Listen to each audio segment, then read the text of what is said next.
सालों पहले कृष्णदेव राय दक्षिण भारत के जाने माने विजयनगर राज्य में राज किया करते थे। उनके साम्राज्य में हर कोई खुश था। अक्सर सम्राट कृष्णदेव अपने प्रजा के हित में फैसले लेने के लिए बुद्धिमान तेनालीराम की राय लिया करते थे। तेनालीराम का दिमाग इतना तेज था कि वो हर मुसीबत का पल भर में समाधान निकाल लेते थे। एक दिन राजा कृष्णदेव के दरबार में एक व्यक्ति रोते हुए आया। उसने कहा, महाराज, मैं नामदेव पास की ही हवेली में काम करता हूँ। मेरे मालिक ने मेरे साथ धोखा किया है, मुझे न्याय चाहिए। राजा कृष्णदेव ने उससे पूछा कि आखिर ऐसा क्या हुआ है तुम्हारे साथ। नामदेव ने राजा को बताया कि करीब 5 दिन पहले मैं अपने मालिक के साथ हवेली से पंचमुखी शिवजी के मंदिर गया था। तभी काफ़ी तेज आंधी आने लगी। हम दोनों मंदिर के पीछे के हिस्से में कुछ देर के लिए रुक गए। तभी मेरी नज़र एक मखमली लाल रंग के कपड़े पर पड़ी। मैंने अपने मालिक से इजाज़त लेकर उसे उठाया। देखा तो वो एक छोटी पोटली थी जिसके अंदर 2 हीरे थे। महाराज, वो हीरे मंदिर के पीछे वाले हिस्से में गिरे हुए थे, इसलिए कायदे से वो राज्य की संपत्ति थे। लेकिन मेरे मालिक की नीयत हीरे देखकर ख़राब हो गई थी। उन्होंने मुझे कहा कि अगर तुम किसी को नहीं बताओगे तो आपस में हम दोनों एक एक हीरा बांट लेते हैं। मेरे मन में भी लालच आ गया था, इसलिए मैंने इस बात के लिए हाँ कर दी। हवेली पहुंचते ही मैंने जब मालिक से अपना हीरा मांगा तो उन्होंने उसे देने से मना कर दिया। मैंने सोच रखा था कि हीरा मिलते ही उसे बेचकर मैं नौकरी छोड़कर खुद का कुछ काम शुरू करूँगा, क्योंकि मालिक का रवैया मेरी तरफ अच्छा नहीं था। आगे नामदेव ने महाराज से दुखी आवाज़ में कहा कि मैंने 2 दिनों तक मालिक को मनाने की कोशिश की, लेकिन उन्होंने मुझे हीरा देने से साफ मना कर दिया है। अब आप ही मेरे साथ न्याय कीजिए। नामदेव की बातें सुनते ही सम्राट ने तुरंत अपने सैनिकों को भेजकर अपने दरबार बुलाया।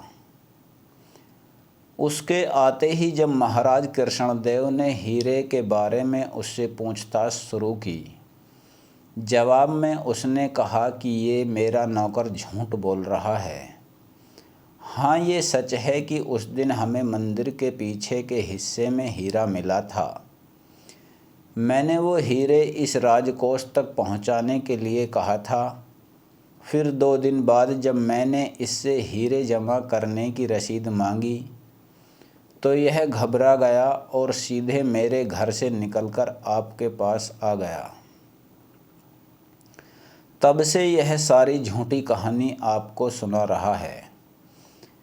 तभी महाराज ने नामदेव के मालिक से पूछा कि क्या आपने इसे हीरे किसी के सामने दिए थे।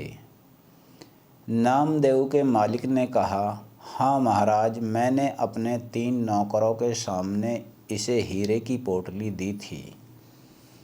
यह जानते ही राजा कृष्णदेव ने उन तीनों को बुलवाया। नौकरों ने दरबार में पहुंचते ही नामदेव के खिलाफ गवाही देते हुए कहा कि उनके मालिक ने रामदेव को हीरे उनके सामने ही दिए थे। तभी दरबार से निकलकर कुछ देर महाराज अकेले में अपने मंत्रियों से सलाह मशवरा करने लगे। सबसे पहले राजा कृष्णदेव ने कहा कि मुझे नामदेव सच्चा लगता है। उनके अन्य मंत्रियों ने कहा कि महाराज, हम उन गवाहों को नज़रअंदाज नहीं कर सकते हैं। फिर राजा कृष्णदेव ने तेनालीराम की तरफ देखते हुए इशारों में पूछा कि उनका क्या कहना है। मुस्कुराते हुए तेनालीराम ने कहा कि मैं अभी सच और झूठ का पता लगा लूँगा। बस आप लोगों को कुछ देर पर्दे के पीछे बैठना होगा। राजा ने तेनालीराम की बात सुनते ही ठीक वैसा ही किया। दूसरे मंत्री भी राजा को देखते हुए पर्दे के पीछे बैठ गए। अब तेनालीराम ने पहले गवाह को बुलाया और हीरे के बारे में पूछा। उसने वही पुराना जवाब दिया। फिर तेनालीराम ने कहा कि ये बताओ, वो हीरे कैसे दिखते थे? क्या तुम उनका आकार इस कागज़ में बनाकर दिखा सकते हो? उस गवाह ने कहा कि वो एक पोटली में थे, इसलिए पता नहीं कि वो कैसे दिखते थे। तेनालीराम ने पहले गवाह को वहीं रुकने के लिए कहकर दूसरे गवाह को बुलवाया और वही सवाल पूछा। दूसरे गवाह ने कहा, मैंने वो दोनों हीरे देखे थे। फिर उसने कुछ अजीब से चित्र बना दिए। फिर तीसरा गवाह तेनाली के सामने आया और उसने जवाब में कहा कि हीरे एक कागज़ में लिपटे हुए थे, इसलिए उन्हें देखा नहीं। पर्दे के पीछे बैठे राजा ने तीनों गवाहों की बातें सुनी थीं। सबकी अलग अलग बातों से यह स्पष्ट हो गया था कि नामदेव सच बोल रहा था और उसका मालिक झूठ। तीनों गवाह को भी समझ आ गया कि उनका झूठ पकड़ा गया है। सभी ने महाराज के पैर पकड़कर उनसे माफ़ी मांगते हुए कहा कि हमें हमारे मालिक ने झूठ बोलने के लिए मजबूर किया था। हम ऐसा नहीं करते तो वो हमें काम से निकाल देते। राजा कृष्णदेव अब सीधे दरबार गए और नामदेव के मालिक को गिरफ्तार करके उसके घर की तलाशी करने का आदेश दिया। कुछ देर बाद ही सैनिकों को उसके घर में हीरे मिल गए। बस फिर क्या था, महाराज ने हीरे जब्त कर लिए और उस पर 30,000 स्वर्ण मुद्राओं का जुर्माना लगा दिया। उसमें से राजा ने 10,000 स्वर्ण मुद्राएं नामदेव को दे दी। कहानी से सीख।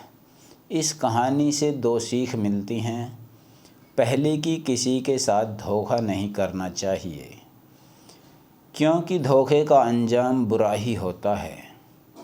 दूसरी सीख यह मिलती है कि बुद्धि से हर किसी का झूठ पकड़ा जा सकता है।